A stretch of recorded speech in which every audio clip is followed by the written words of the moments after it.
You walk into a room and immediately sense something is wrong. You can't point to it yet. There's no argument happening, and the music is fine. But two people on the left haven't looked at each other once, and the guy near the window is smiling just a half second too late. You didn't plan to notice any of that. You just did.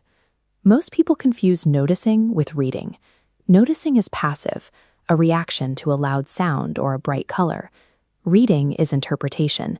It requires your brain to take raw input and run it through context, history, and pattern recognition. It's the process of looking at a tense person and knowing they've been that way since the conversation shifted 5 minutes ago. Modern professional environments rarely reward this. We work in cultures that prize constant, visible performance. Volume often gets mistaken for intelligence, and the person who talks the most in a meeting usually gets credited as the most engaged participant, regardless of whether their words actually changed the outcome of the discussion. That quietness functions as an active, invisible form of cognitive contribution. It captures the exact dynamics that the loudest people in the room are too busy to see. Think about the last fast-paced, high-stakes meeting you sat through. The agenda is packed, ideas are flying, and participants talk over one another. They are generating energy through speaking, a completely valid way to process information. But every brain has a finite amount of sensory processing bandwidth. This mental bandwidth operates as a limited resource pipeline, splitting into two distinct streams, one for generating output and the other for environmental processing. The introverted nervous system operates at a higher resolution for that second stream, taking in significantly more raw data than average. However, when a person is busy generating words and tracking how they're coming across, the broadcasting stream expands to consume nearly all available bandwidth. This effectively pinches off the environmental processing stream. Deep speech and deep observation happen on the same frequency. You cannot do both at once. For an introvert, however, silence creates the perfect operational condition required to effectively process the room's actual hidden dynamics. You receive data specifically because you aren't broadcasting over it. That quiet bandwidth allows you to tune into a second conversation happening underneath the spoken words. It is an entirely unspoken dialogue of subtext and power dynamics, built on 4 distinct layers of behavior. The first layer involves microexpressions. These are the quarter-second flashes of true emotion that cross someone's face before they have time to compose themselves. Because you aren't busy performing, your brain catches the flash of contempt or fear before the polite mask is secured. The second layer is proxemics, how people use physical space. People manage their words carefully, but they rarely manage their feet. Someone might verbally agree with a plan while unconsciously angling their body toward the exit. That spatial choice reveals their honest comfort level. The third layer is the gap between tone and content. The pace of an answer often tells more than the words themselves.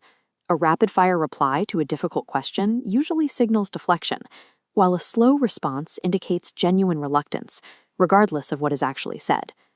The fourth layer is eye movement. Tracking who a speaker looks at when they pitch an idea exposes the true center of power.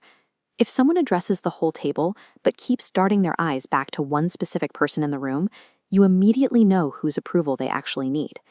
Compiling these 4 layers relies on an automated process of social pattern recognition. Your nervous system is hardwired to collect these distinct signals to map out human intent. That high-resolution sensitivity has a hidden cost. When you catch every microexpression and read every spatial shift, you don't just observe the room, you absorb it. You end up carrying the ambient anxiety and unspoken friction of the environment home in your chest. This experience, often called the introvert hangover, stems from legitimate cognitive and sensory processing fatigue.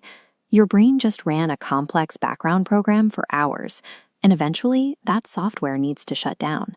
This visualization compares the 2 energy capacities. Extroverts often draw from a wide, shallow pool that replenishes through interaction. Introverts possess a narrower social battery that holds a deep, high-resolution charge. When it's full, the quality of your attention is unmatched.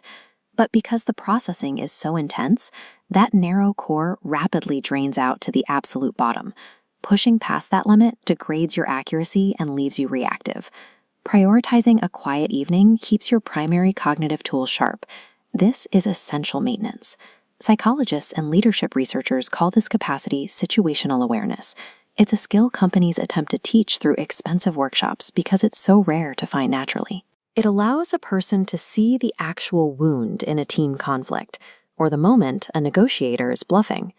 Having the most accurate map in the room gives you a unique form of influence. It allows you to wait, then speak just once to hit the actual nerve of the situation. When you work from reality rather than guesswork, the group dynamic shifts to meet your words. To use this without burning out, give yourself permission to observe without obligation. You will always collect data, but you don't have to act on all of it.